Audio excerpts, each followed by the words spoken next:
Sa pamamagitan po ng lagda ng Pangulong Ferdinand Marcos Jr.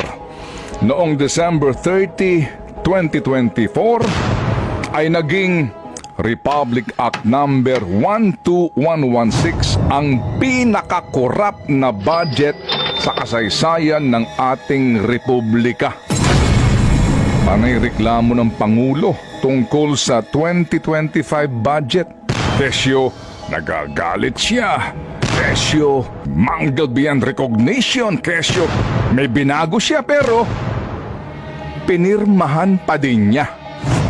Inaprubahan pa din niya. Ano pa nga ba't tayo po'y nasasadlak ngayon sa nakapangingilabot na iskandalong ito?